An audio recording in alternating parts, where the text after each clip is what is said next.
What up, citizens of Gotham? Welcome to episode 55 of an ongoing series where we basically take the camera anywhere we want and we try to find secrets and new discoveries to some of our favorite games. This week we got Michael Chin back, animating the intros. It's good to have you back, man. And if you want to show your thanks to old Michael Chin, you just gotta click the link to his YouTube page in the description down below. But with that said, let's get going.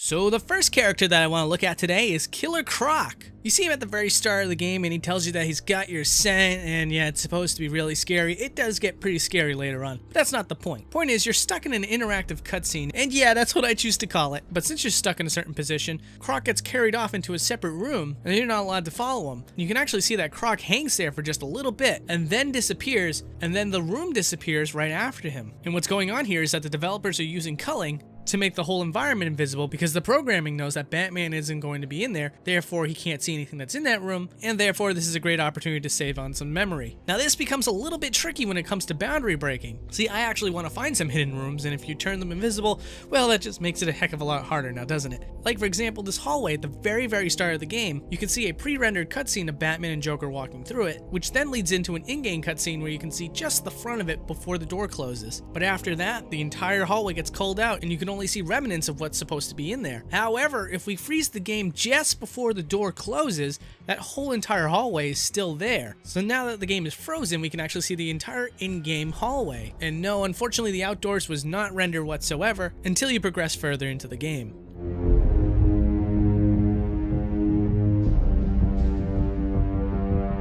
Outside of the boundaries of the first enemy engagement that Batman encounters is an isolated space that has electrified prisoner jail cells. Now there are jail cells throughout all of Arkham Asylum, and only makes sense, it's an asylum. However, these particular jail cells don't seem to ever be used, or if they are for something that displays on a monitor, Batman himself never reaches these cells.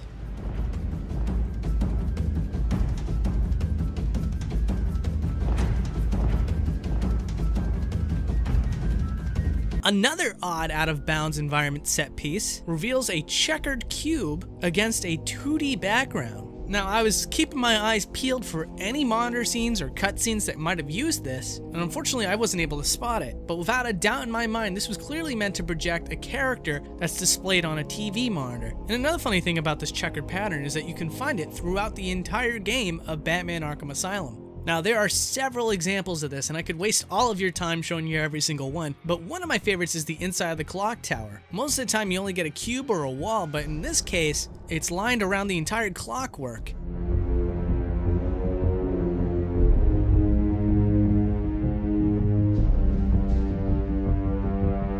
So we finally made our way outside, and in-game you can actually see Gotham off in the distance. Hey, not too shabby. But I think we can do a little bit better. So if we zoom the camera out, we can actually see all of Gotham up close and personal. First thing you'll notice is Wayne Enterprises with its big W logo. And what's very peculiar here, and you don't often see this in faraway backdrop items, is that nearly all the buildings actually have a back end. Typically, buildings like these have something called backface culling, where since the player's never going to see the back of the building, it simply doesn't exist. But what's really cool is that we have an example of both. The Wayne Enterprises building does have backface culling, while many other buildings in this city skyline don't have that feature. Now you might notice that the ground around those buildings are pitch black. This is actually something that can be seen by the player themselves, and because of its incredibly unusual nature, it's very likely that at one point this ground actually had real textures that a player could see, and at some point in development the developers decided to make it completely black to make it seem more organic. This would be an easy solution to essentially band-aid something that seemed like a good idea at the time, fully implemented it, and then changed their minds.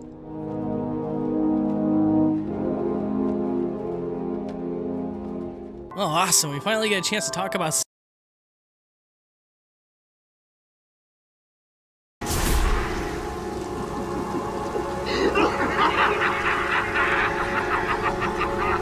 Don't worry, you didn't miss anything. This is just my way of saying we're at the part of the video where we talk about Scarecrow. So before we get to the really good bits, I wanted to give you a nice zoom out of the one-on-one fights with Scarecrow. See, Arkham Asylum is mostly just asylum walls and sometimes some outdoor environments, so getting a zoom out of something like this is really special, and especially because the camera is very restricted. The game wants you to play this as almost like a 2D segment, but with full control of the camera we can finally see the full scope of this area.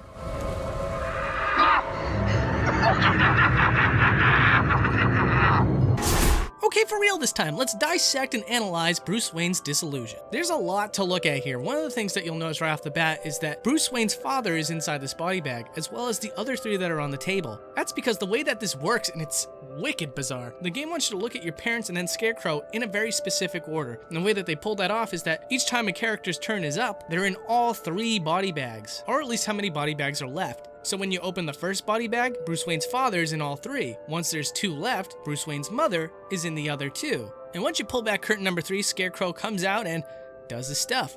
Now, the game would never allow you to see this, but you can actually see the frame where the body bags are swapped out for another one. We just hit the frame where we picked the body bag for Bruce's mother, and so now the game is getting rid of the other mother body bag and replacing it with the Scarecrow body bag. And for a single frame, Scarecrow's body bag stands straight up on top of the table and then repositions itself to lay proper. And another thing you might notice is that Batman's head is completely missing. I know it looks really ridiculous, but there's a reason for this. This is so that the in-game camera can go into a first-person perspective without Batman's head getting in the way. But the question is, where does Batman's head go? Well, I'm very reminded of a Transformer toy where his head actually collapses inside of his chest, and when the game is done with the first-person mode, Batman's head relocates on top of his shoulders.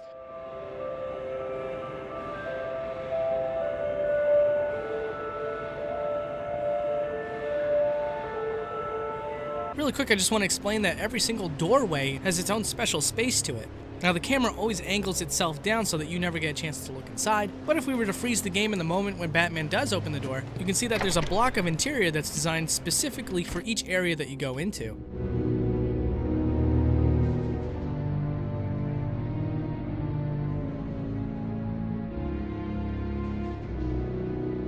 For some reason, everybody always gets really excited about the Batmobile. And lucky for me, there's actually stuff to talk about here. If we take the camera inside of the Batmobile, we can actually find something that definitely doesn't belong there, which if you look at it closely is actually an overhead light lamp used throughout the game. Now, I initially thought that they probably just use this for when Batman gets a gadget out of the trunk, but that's not the case. In fact, if we freeze the camera while Batman's looking in the trunk, we can see that the trunk itself is a separate model, and that lamp is just sitting right behind it.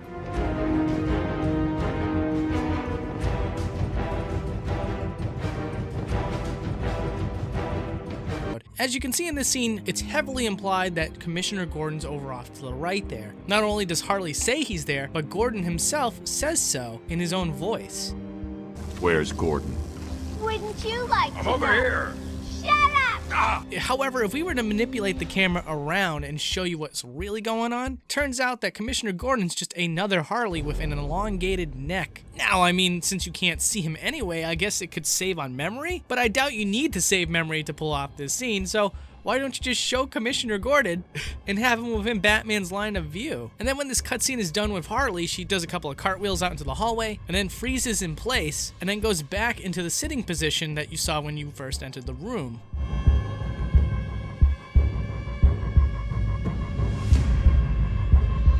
A lot of the glass in Batman is used to disguise and hide either small rooms or just basic objects. But for some reason in this one hallway, you can find an array of bottles that are toxic chemicals. Now at one point I actually thought this was Scarecrow's fear toxin. However, this hallway is never used for anything like that.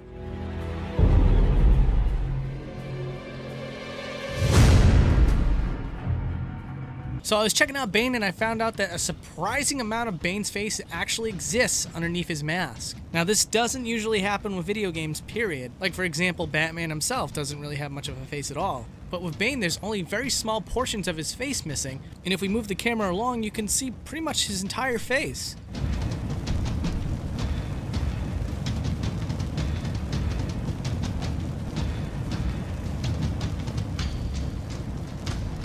Here's a nice little zoom out of the map that holds the Batcave, and as you can see, it's not connected to the whole island, but rather the one building that Batman jumps off of to get to the Batcave.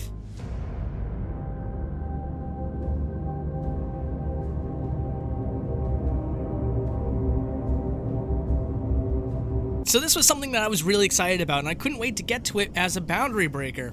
Oh, that was weird to say out loud. But anyways, it's Ra's al Ghul. I know at one point in the game you can see his body bag with a tag on his toe, and I desperately wanted to take the camera into the body bag to see if there was a full body. And unfortunately there isn't. I was kind of expecting that, but one thing I was not expecting was how hairy Ra's al Ghul's legs are. Seriously, it's okay to have hairy legs, but I don't... okay. So this is another encounter with Scarecrow, and it's one of the most impressive scenes from Arkham Asylum. As you go down this hallway, you start to see that the regular Asylum walls start to transform into an alleyway.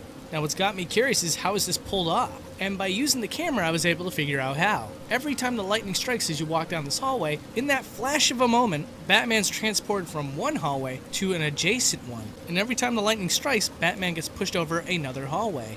And so in truth, it's not just one hallway that's being transformed, there just exists 4 different versions of the same hallway that Batman gets transported to.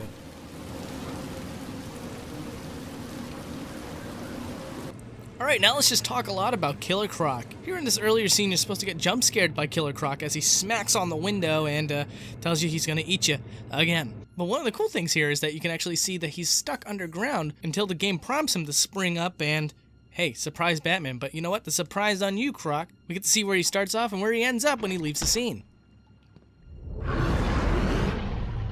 I will find you. Rip your flesh like paper. So as for the showdown itself, there's a lot of things to show you of Killer Croc. The first one being is where is Croc at any given time, because you know that if you run around in this area, Croc's gonna just spring up and grab you. Well, what's really surprising is that there's actually a bottom to these sewer tunnels. Not something I really expected since the water itself is opaque. But outside of these tunnels, you will find Killer Croc. He always hangs in this one coordinate, but when the game wants to use him, he'll blip to wherever he needs to go. But how about when Croc actually comes out of the water? Where does he start? Well, actually, for just one frame, half his body's not actually in the sewer. It's bleeding through the actual environment. And then when Killer Croc tackles Batman, you can see for yourself exactly how that looks. And that didn't really seem very fair. Okay, so Killer Croc gets to disappear, but Batman turns into a ragdoll? Yeah, we need to see some sweet justice. So in this scene where Killer Croc croaks, normally you just see him go through the hole and you can't really see exactly where he is in the hole after that point. But if we take the camera down there, we can see that he also ragdolls once he's defeated.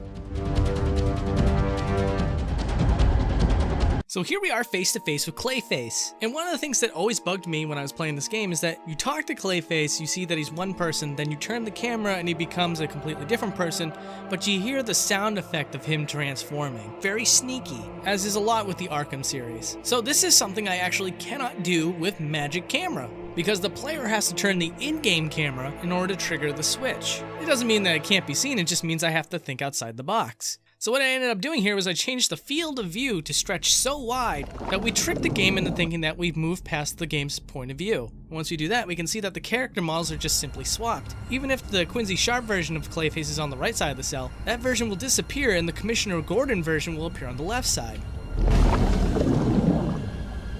A quick moment to satiate any curiosity here. I had to check inside the cell of the best Batman villain of history, Mr. Freeze, and see if there's anything that we could find inside the cell.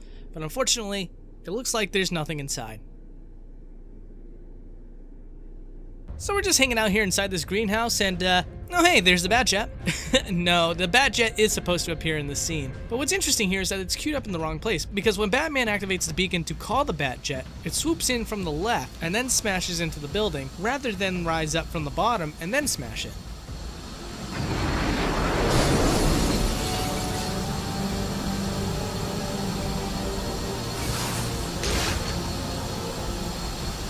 Here's the Poison Ivy boss fight. I thought I'd show it off because, as we all know, the plant goes down into a pit that Batman is not allowed to follow, and you can't use the camera to manipulate it to see just how far down it goes. But when we take the camera down there, we can not only see where the plant ends, but we can also see the thorny vines that spring up and spawn enemies. Also interesting to note here, throughout the game, Poison Ivy is perceived as green with glowing eyes, but during this boss fight she has pale skin and still green eyes, but they're not glowing.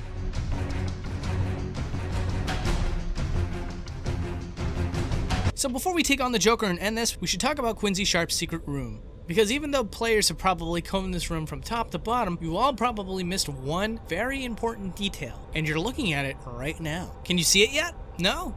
Here, let me help you out. Let me zoom in a little bit closer. Can you see it now? Alright, well, if you can't see it at this point, I might as well just slap it in your face. It's this fly over here. Normally, it's incredibly hard to see any detail to these flies because they're moving around so much, and it's also hard to guide the player-controlled camera close enough to ever see them. However, if we freeze the game and move in as close as possible without clipping into them, you can see that these flies are 2D textures, but do share a lot of detail in that texture. So here we are at one of the final scenes before the last battle, and throughout the game you saw TVs with Joker bodies. And of course, the game itself reveals that truth to be that yes, in fact, he is there. But what's a really odd level of dedication and detail is that while Joker is monologuing with the TV on his head, the actual Joker is actually using his lips despite the fact that the player would never be able to see it. Also, while Joker drops the bomb, we can see him disappear as he tries to run back to his throne. Although you can still see a duplicate copy of him on his throne because Batman will end up walking to him at some point.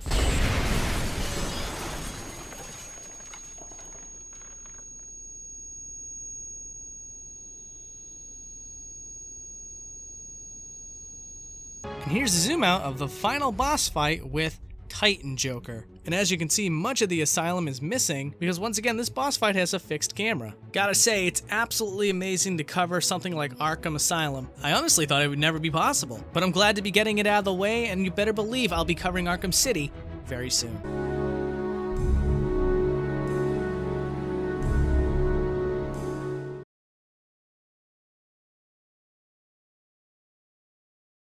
So the very first thing that we're going to be looking at is something that's at the very start of the game, as we're finally introduced to Bruce Wayne and walking through Arkham City. You may be interested to find out that there's actually two Bruce Waynes. Underneath and a little bit behind this area you can find a T-pose Bruce Wayne, which was likely used for the first in-game cutscene. Now this game doesn't use a whole lot of in-game cutscenes, in fact a lot of it's pre-rendered, but for what few there are, you'll find that it lends itself to this theory pretty well.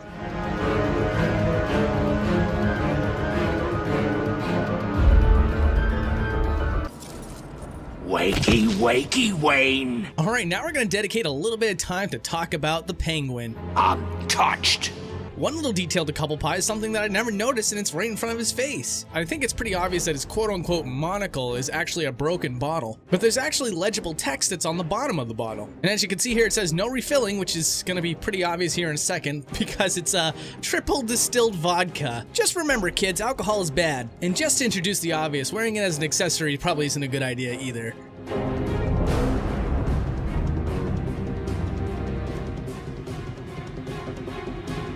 Now we're going to be looking at birds. Now the birds in Arkham City happen to be crows, which is very appropriate considering the mood of the game. But what's particularly interesting about these birds is that when they start bouncing around on any type of surface, it seems that they lose their actual wings. But then when you spook them away, it seems as though they sprout separate wings so that they can have a wingspan when they're flying away.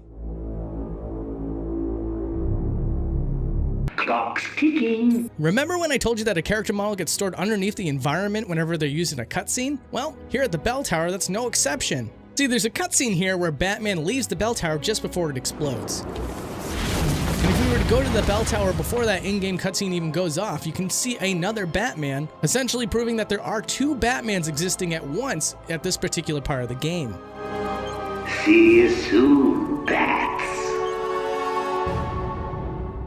Now, as it turns out, in every single instance where Harley Quinn leaves the scene, her character model just disappears. Now, in a lot of cases, that kind of makes perfect sense. But here in this particular scene, she's supposed to have a skeleton in detective mode. But oddly enough, if we move Batman into Joker's office and see where she goes, she does just simply disappear. But not only that, it also gets rid of the skeletons. You know what, while we're here, let's do a little bit of boundary breaking that you can do at home. If you stand in this position, you can look into Joker's office and see the hammer that belongs to the cleverly named Mr. Hammer. But if you squint real hard, you might notice that Mr. Hammer's not there. But why squint at all? We're here to boundary break. Let's go over into the office and see for ourselves. And well, hey, there you have it. No Mr. Hammer.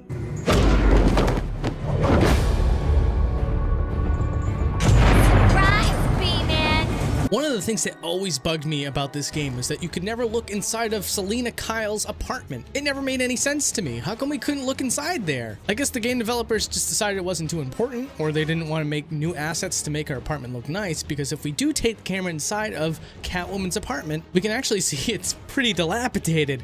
But it is fully furnished, so maybe they at one point thought to themselves, yeah, this is good enough, but then playtesters were asking some questions, and instead they just made it so that you can never look inside. Look, I have to address this because I know I'd be asking the same questions if it was me. I'm a huge fan of Arkham City too. What about the shark that the Penguin owns? And unfortunately, no matter how much I looked underneath the water, I couldn't find the shark. I even looked outside the boundary of the entire area. Nothing. Which leads me to believe that this shark is called out somewhere. Unfortunately, the game developers essentially made him invisible until they need him. But when this amphibious raft ripper tries to take a bite out of crime fighting, we can pause the game and use a completely customized camera to take a much better look at him. And in case you couldn't figure it out, there's a little mini version of the same shark in one of the hallways before you leave this area.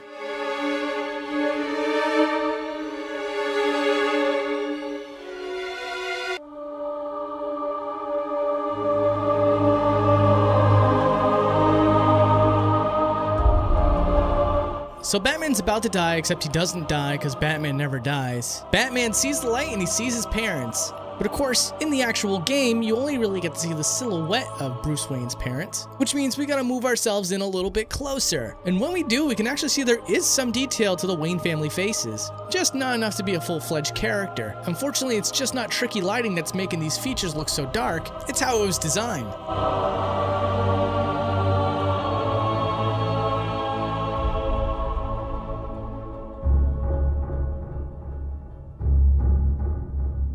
And now we're gonna check out Ra's al Ghul's trials. And hold up, before we go any further, I already know there's gonna be a lot of people saying that I just pronounced that wrong. Just wanna point you to two clips real quick. Ra's al Ghul.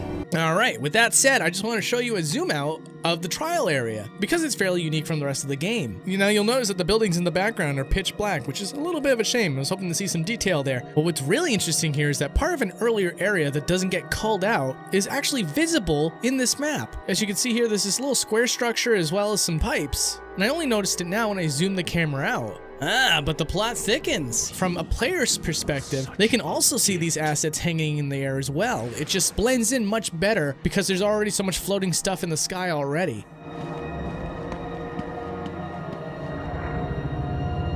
Now let's take a look at the Ra's al Ghul boss fight. One of his attacks throws blades at you, and I just wanted to show you real quick that if we take the camera below the surface, there's really not much to see down here. But what there is to see down here is the fact that Ra's al Ghul does have a pelvis underneath the ground, just not legs.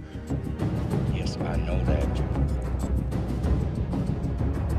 So when I put out my BioShock Infinite episode, there were people in the comments section of Reddit pointing out that the windows look like they have a 3D interior, but when you take the camera through, there's nothing on the other side. Here in Batman Arkham City, a similar technique is used, and because there was an interest there, I thought I'd take a moment to explain this. According to one of my anonymous developer sources, this is what's called Parallax. It's used all the time on windows to fake interiors, and it's like squeezing a 360-degree image into a box. And the idea is that these 2D elements track your movement to make it look like there's depth. All we need now is a finishing touch. A special new hat. Just for you. So before we let Batman resist struggling to fall into madness, let's take a look at the room that you're not allowed to explore because you're stuck to a first-person scene. And oh boy, are there some interesting stuff here. So first thing I want to look at is what exactly does it look like to see Batman in the third person here? And right away we see Batman with his mouth wide open, standing in front of a white screen. Now I'm pretty sure this is the part where Mad Hatter puts on the mask and then Batman starts screaming and it's just not ready yet. And why he's not wearing his mask? Well, we'll get back to that in 1 second, because if we pan the camera a little bit further out, we can see the Batman that was used for the first person segment, and the way that they planted the camera in the player's perspective is they just snapped his neck back to make sure his face never got in the way. Now with that said, let's zoom out of the entire room and you can see that it's encased in white. Again, this is probably because it was used for when Batman's screaming and trying to resist the mind control. And if we take a look at the bright light that's behind Mad Hatter, but behind the bright light itself, you can see that that effect is no longer present. It was only one-sided. But now back to the rabbit mask itself. If that is the Batman that's screaming right after Mad Hatter puts the mask on him, then where's his mask? Well, it turns out that that mask is directly underneath this entire room. If we tilt the camera over to the correct angle, we can see the mask is tilted on its side.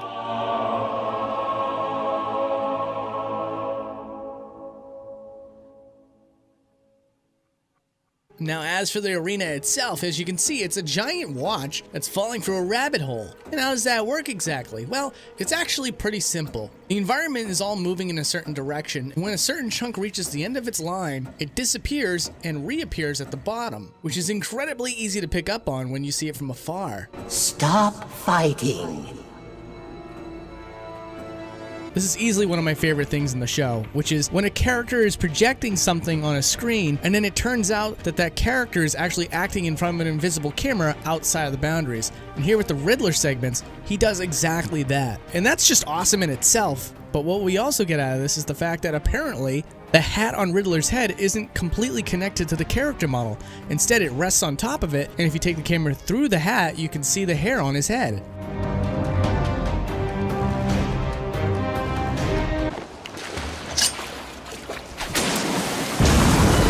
You are not welcome here. And now it's time for the viewer requests, something that I always do on Twitter. And someone on there wanted to know what happens with Killer Croc. Well, unlike the shark earlier, Killer Croc is just standing there underneath the water, completely visible, and he even has an idle animation which isn't seen by the player at any point. At least not in this game.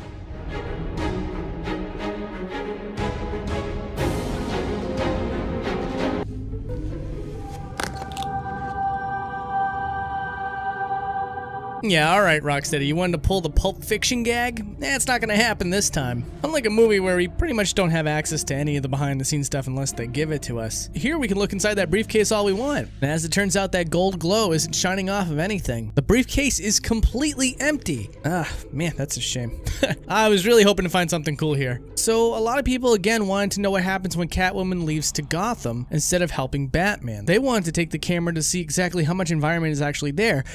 And again, to disappoint you completely, viewer, there isn't even a street that you'd be able to find here. Because the second that Catwoman walks up those steps, the camera locks down and makes sure that you don't even get to see those streets. So if there's no streets to be seen, there's no streets to be made. But you know what? I got you covered. There might not be streets here, but there are streets in Gotham. And by that, I mean if we take the camera outside in Arkham City and take the camera all the way over into Gotham, we can find quite a few things. Not only are there streets, but there's actually moving cars as well. And those those moving cars are definitely one of the most cheap-looking cars I've ever seen. But then again, I've never really been able to see them from any distance when I played the game, or at least I don't even recall. So it's such a minute detail that they never had to put in the game that, hey, you know what? I appreciate that they did. It's actually a lot of fun to take the camera through these streets because it just feels like a miniaturette of a functional city. But speaking of Gotham, a city that we're going to end up covering at some point in the future, how about we take a look at an area that we checked out in the past? Off in the distance in Arkham City, you can also see Arkham Asylum. And if we take the camera over here, you can see some of the details.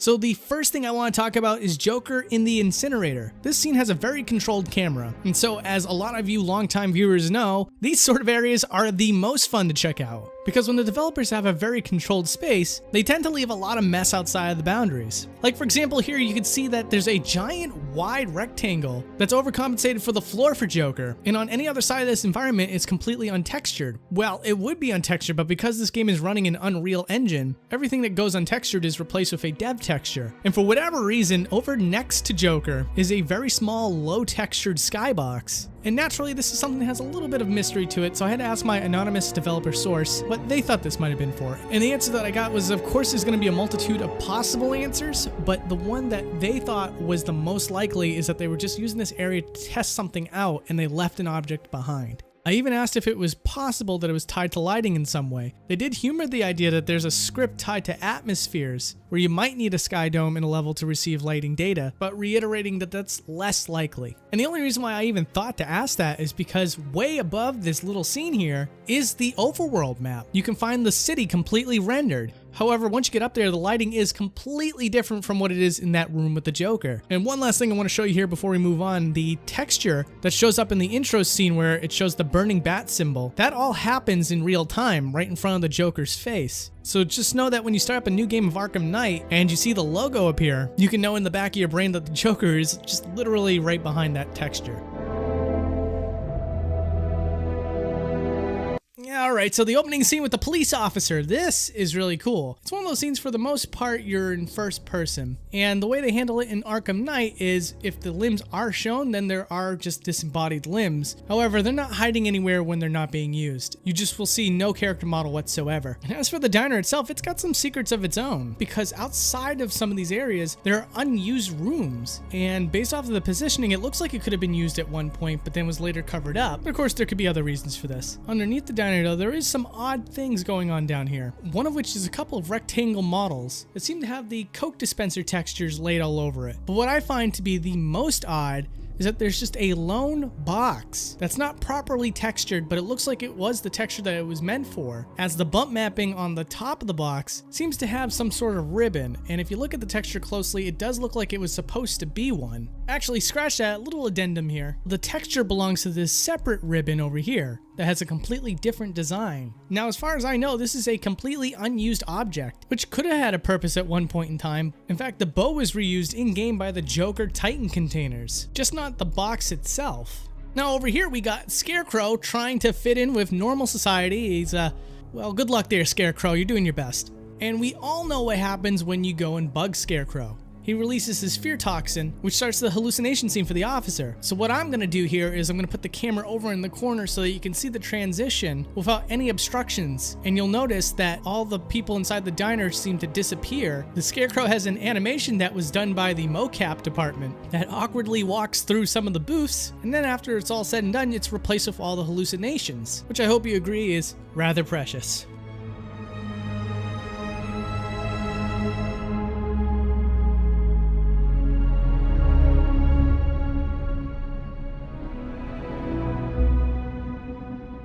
So let's take a look at the very first what happens to the character off-screen moment, which I'm sure you know that in Batman Arkham Knight there are a ton of these moments. Well, anyways, the first one I want to show you here is with Poison Ivy. There's a scene where Ivy's plants grab Batman and he flies up. And then Poison Ivy goes into the elevator and the elevator is supposed to go down. Two things of interest to know here. First is this is where Batman's up. He just kind of hangs in the sky until he's called into the scene at the bottom of the building. The other thing is she doesn't actually go down the building, surprisingly. She stays in place and the elevator shaft goes up into the sky to give the effect that it looks like it's going down. And then all the characters just suddenly warp at the bottom of the building. Also, Ivy's going to answer the question for us of what happens to the characters when you put them into the back of the Batmobile. And the answer for every single character is this. The character first disappears, then the interior of the Batmobile changes as well into what it normally is when Batman's driving around in it. Activate the Batmobile weapon diagnostics. It's time to go to war. What about things underneath the map? Now, we talked about one or two things already, but because this game is so packed full of interesting stuff to show, it's kind of important to just lump things into categories. So with that said, here are the rest of the things that I managed to find underneath the map. One is this beat up car during one scene, which I'll be honest, I found to be the least interesting. Way more interesting than that would be this untextured cube that is shown at no matter what point you decide to go underneath the hub area of the game. There was also these low poly, low textured objects that almost look like manhole covers during a very specific time in the game, and I can't say confidently that it's attached to anything in specific. On the inside of the circle, it looks like it's just supposed to be the low textured version of the cliffs that are way off in the distance, and then inside is just a total mess with lots of geometry webbing itself inside of this object, as well as bright yellow textures in some areas too that I'm pretty sure represent lights.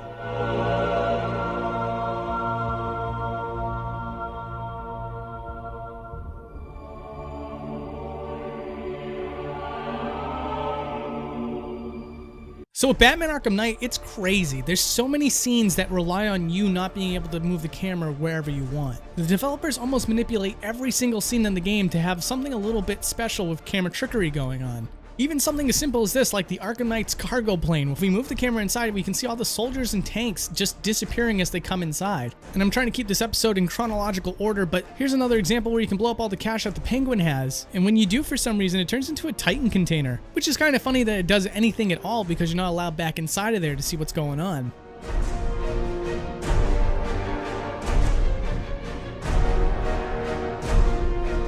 Here we go, our first encounter as Batman against the Scarecrow. And it starts off with him inside of this centerpiece room with nothing but his silhouette shown. And if we take the camera inside there to see what he's doing, it looks like interpretive dancing.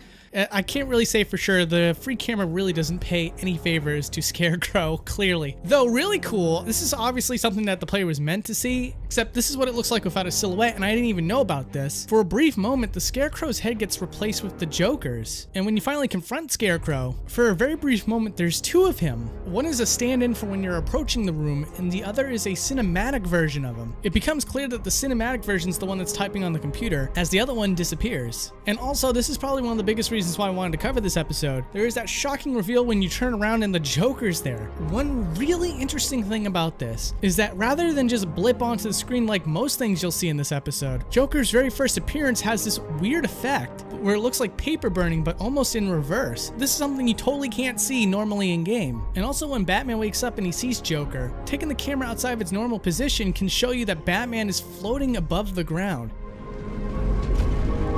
Oh, don't act all surprised, Bats. You knew this was going to happen sooner or later. Me stuck deep inside you. Together. Alright, let's start talking about the Gordons. After Batman passes out, there's a flashback scene with Commissioner Gordon. And the first thing that I noticed is that this is the only daytime scene in the entire game. And so I wanted to zoom the camera out to show you Gotham City during the day, but once you start panning the camera out far enough, all the lighting effects start to go away and it becomes a nighttime setting again. But that's alright, so when you go inside with Commissioner Gordon, it goes into first person mode. And the game is supposed to catch you off guard by turning around and seeing Batman right in front of your face. Panning the camera out though shows you something I never noticed before, which is that Batman shakes Commissioner Gordon's hand. The camera by default is pointed at Batman's face, so I've never noticed that detail before. So now let's move on to the other Gordon, Barbara. In this little hallucination scene, we get an unexpected visit from the Joker. And if we take the camera around the apartment, we can notice a couple of things. One is that the room that is never shown does have an empty space for it, and the only objects that are inside are just part of the hidden base inside the building that this hallucination scene sort of occupies inside of. One dead giveaway is a picture of Robin and Oracle, which is in the exact same position as it should be when the room returns to normal. The other thing I wanted to show you in the apartment was the Joker paying a visit from another angle. Doing this, you can see when he disappears and everything else. You can also notice that the elevator shaft remains relatively unchanged to assume the role of Barbara Gordon's apartment hallway. And lastly, for Barbara, there's this scene where she has a poor decision made during Batman's hallucination. Barbara, it's me! Your friend. Won't get me. And the developers cover it up by having the Joker walk in front of the frame. So looking at it from another angle, you can see that there's no animation between when she does the deed and when the player is shown the aftermath, which is sort of important to note because sometimes in games, developers will work in something last second to censor something. However, the fact that there's no animation here at all makes a very clear indication that this was an intention from the start. Sir, what's happened? She's gone, Alfred. What do you mean? Barbara. Surprise! Here's a close-up of the Batman that the Scarecrow sees in his hallucination.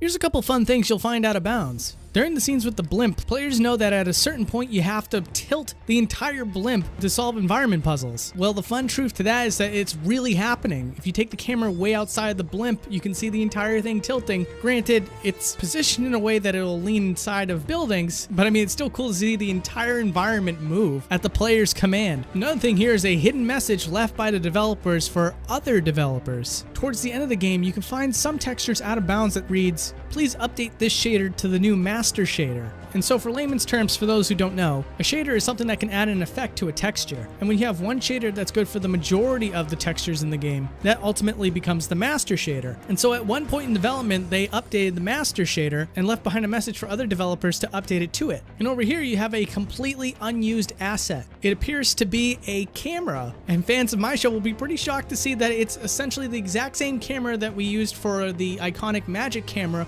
on the show Boundary Break. So I'm over here really hard trying not to call this the magic camera. But yeah, seriously, there's cameras used in Arkham Knight, but none of them are the primitive version like this one here.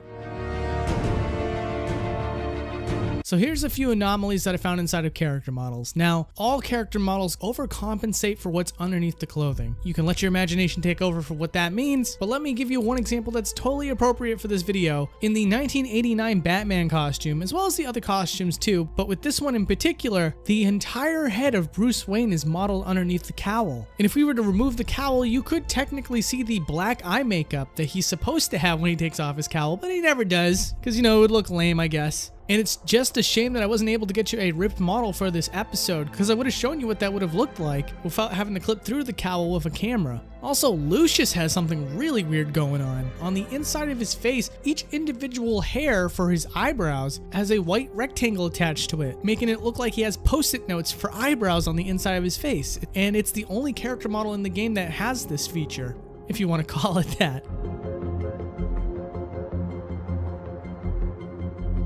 Alright, now let's wrap up by showing you some of the ending scenes of this game. The first of which I want to show you with the Joker while he's running around in Batman's subconscious. That one scene where he's shooting down the Batman statues and it gets really scary and creepy towards the end, well, every time the Joker's not looking at the statues are tracing his movements, which did absolutely nothing to make the scene any less creepy for me. Also, towards the end when Joker is being forced into a prison cell by Batman, there's another Joker stored just outside the boundaries that's meant to work as a battle model, and he's only called in as soon as Joker starts fighting. And all those jail cells that are hanging around Batman and Joker, they have stuff inside of them, surprisingly. Each of them has a bed, a toilet, and one book. And that book has legible text on it. It is excerpts from Phantom of the Opera. Also, this entire time, before the cutscene even plays, the Arkham Knight is stored way outside the boundaries in an A pose, which is much later called in for that one quick scene that he has at the end of the game.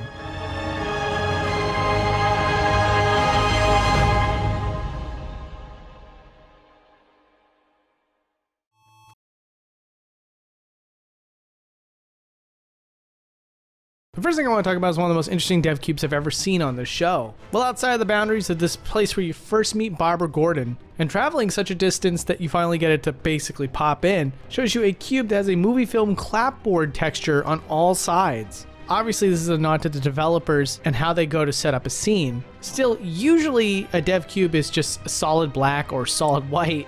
Having its own dedicated texture like this is something that I was not expecting to see. Next up, we got a special one for you. It's the Penguin and Candy. They're going to be the first example I'm going to show you today of the game's use of the A pose. A lot of people on the internet are becoming increasingly more aware of the T pose, which is often the default pose for any character model, but the A pose is a more subtle one, and you can see that in this scene where the Penguin is smacking Candy's bum and going back into his office, that the two characters get warped in the office in the same position, which causes the two models to clip into each other.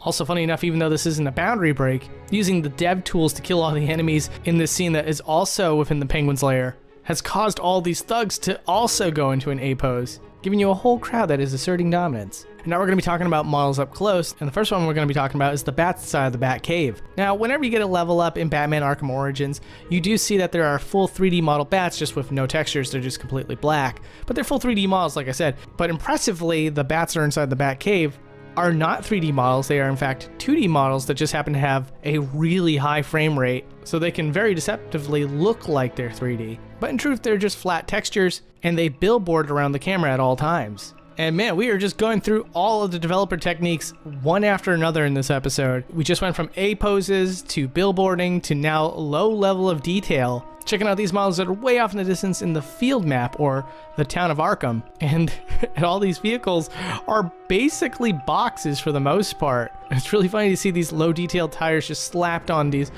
primitive models. It's amazing the things that we have to do to achieve a living, breathing world in video games.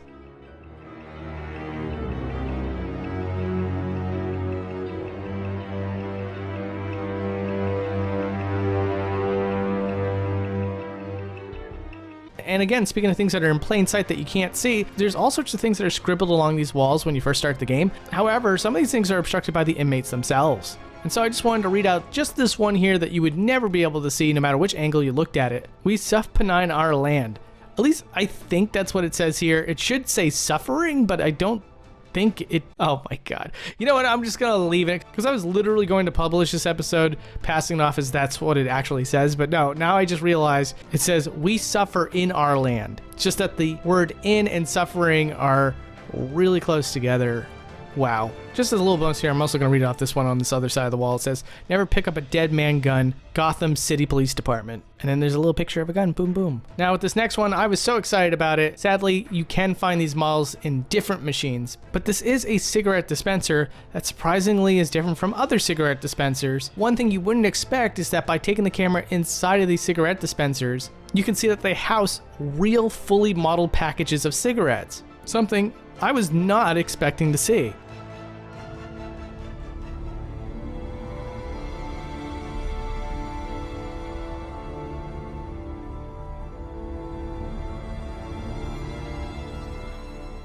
Next up here we have Bruce Wayne transforming into Batman from another angle. It's supposed to be all these close-up shots of Bruce putting on the suit, but one of the things you might be very surprised to see in this montage is that he has no Batcape the entire scene. Gotta admit, I was a little bit surprised by that one. And here's one of my personal favorites. Taking the camera inside of the Penguin model will show you that he has a texture of teeth on the back of his neck. Obviously, mapping the texture causes the teeth to place itself over the back of his neck like that, and they were able to cover up with his coat. I just wasn't expecting that one.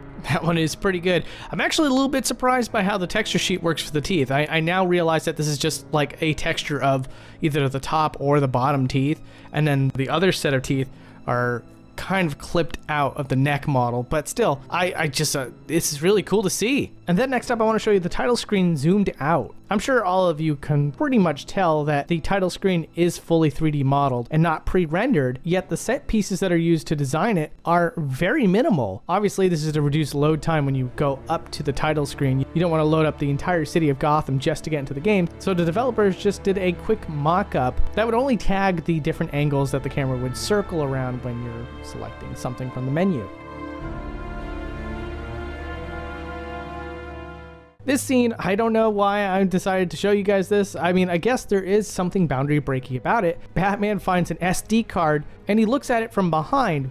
Though interestingly, if you take the camera around, you could see that it plainly says memory card and also has the lock functionality over on the right. Before we even leave this scene though, I also paused this at the same moment that Black Mask is looking up at Killer Croc, and it's just giving me vibes. I don't know. Black Mask is looking like a really, really small man, and his eyes are all doe-eyed looking. It's kind of funny. But this is a good opportunity to also show you that Black Mask does not have a face underneath his mask. In fact, just for added good measure, I looked at 2 different instances that you're introduced to Black Mask. This is significant because any goons that wear the Black Mask do in fact have a face underneath the mask. So it's not that the developers couldn't do it. It seems that more often than not, the modelers for this team were more than happy to make a model underneath certain pieces of clothing, and we'll definitely get to that in a second, but just wanted to show you that, yeah, it seems that the Black Mask not having a face is a very intentional design. By contrast, we'll go over to Deathstroke here, and when he has his mask on, you could see that everything is modeled underneath, which is really surprising because it would be very easy for a model like this to sort of clip all the features underneath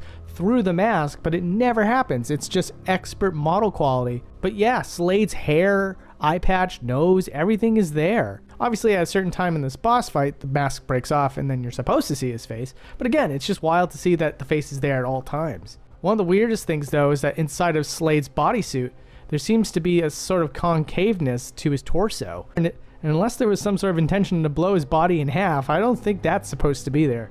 Also, really cool attention to detail here. If you take the camera inside of Slade's eye patch, you can see that he has a fully modeled eye socket without an eye. Something that not every video game that has an eye patch character tends to do. And if you think that's just how modelers work within the world of Batman Arkham Origins, I will give you one example where that's not the case. For example, when you go up to Mr. Freeze's face, you can see that the modelers did in fact model his eyes, including all the details around it, like his eyelid. And Mr. Freeze even has a unique eye color that the other characters don't typically have. Moving on from there, there's lots of scenes in Batman Arkham Origins where the player is just kind of bamboozled, surprised if you will, by characters that sort of come into the scene. This one here is supposed to be you opening the door, and then a big thug kicks down the door while you're trying to open it. And I just want to show you what that looks like from the other side of the door. You can actually see the model shedding their culling and revealing themselves before the player gets to be introduced to these characters.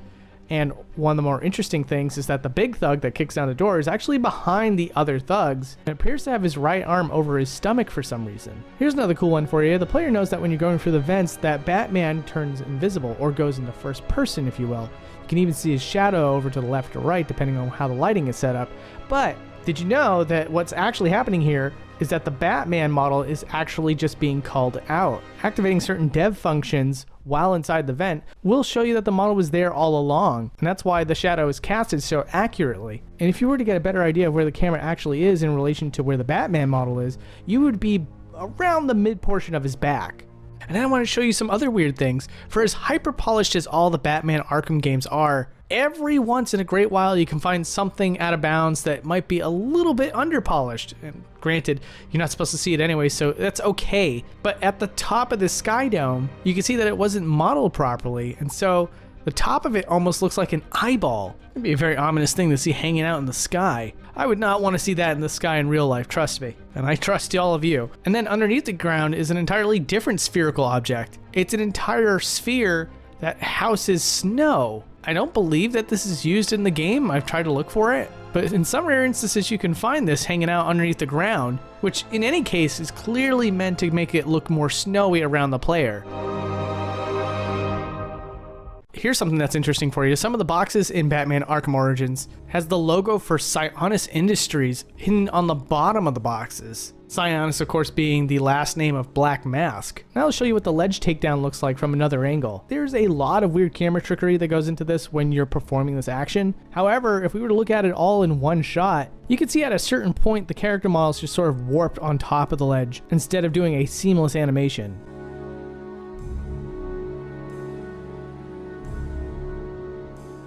And here I just want to show you something. Obviously, at a certain point in the Deathstroke fight, Deathstroke throws a flash bomb, and then he kind of comes from somewhere, and you have to react in time to not get hit by his attack. Well, I'll show you where he comes from for one of those times. There's actually multiple ways that he can come at you, but for this one where he jumps into the air, he actually starts off underground. And why it looks funky is because I'm actually showing this frame by frame so that it all doesn't happen so fast. And that's all I got for now.